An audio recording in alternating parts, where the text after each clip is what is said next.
we have the prosecution. They'll be proving that Ching Chong Wong is in fact not insane. All right, so insanity is described by part to not be able to distinguish fantasy and reality.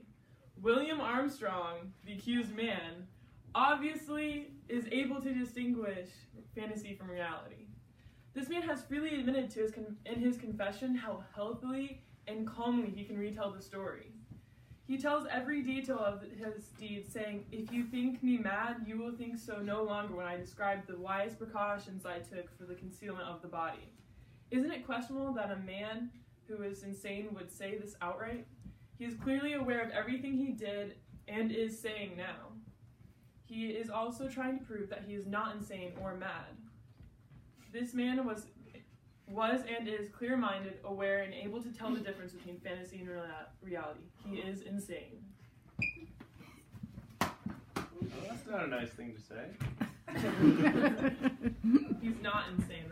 Did I say that? I don't know. I think I said he is insane.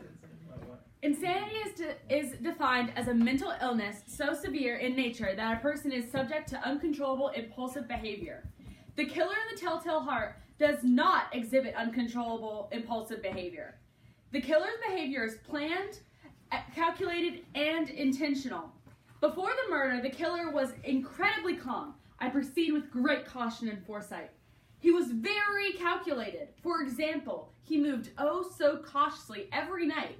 An insane man would have immediately killed him, but instead he waited. 8 nights he waited until the time was right.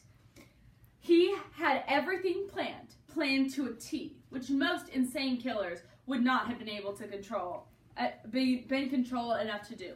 So it is clear that this killer is insane. We prefer mentally challenged. It's not Not insane. Wait, don't you mean not insane? Not insane. Not insane. Both of That's you. what I said. It's not insane. Okay. I'm pretty sure Say it one more time. They're both Not agreeing. insane. He's Okay. not insane. Bobby's saying. They don't have their stuff right. Okay? Jeez. Don't be unfair just because. Oh.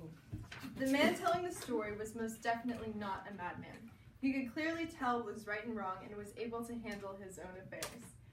First of all, he felt guilty about what he was about to do to the old man. He states that once the idea of murder came to his mind, it haunted him day and night. This shows that he did, in fact, hesitate about doing it, whereas a crazy man would have committed murder right after the idea came to mind, similar to what Ali just said. A crazy person wouldn't have thought twice about the consequences or about how he was going to do it.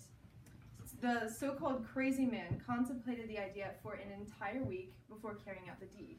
This is inferred when the man says that he was never kinder to the old man than during the whole week before he killed him. Because the normal man knew for certain that the old man would be dead by the end of the week, he wanted to make sure that there were no suspicions or proof that he would be the one to murder the old man. Second of all, when the old man groaned in terror as the normal man entered the room, the normal man explained that he knew what the old man felt and pitied him, which leads us to believe that William here knew that what he was doing was not necessarily morally correct and that the old man was in mental pain, a pain that the normal man had experienced himself. Yeah, because that would sing.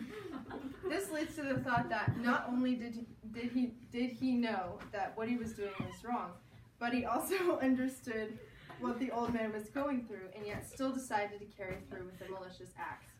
When the guards came to inspect his house, he seemed calm, but only because he knew that the guards could never know what happened to the body and where he put it without his help. However, as time went on, the guilt and the shame came back to bite him, and he consequently said that he admitted to the deed and he was arrested, which shows that he is in fact sane. My Yeah, that's right. Yeah. Yep. my weave. Yay! Woo!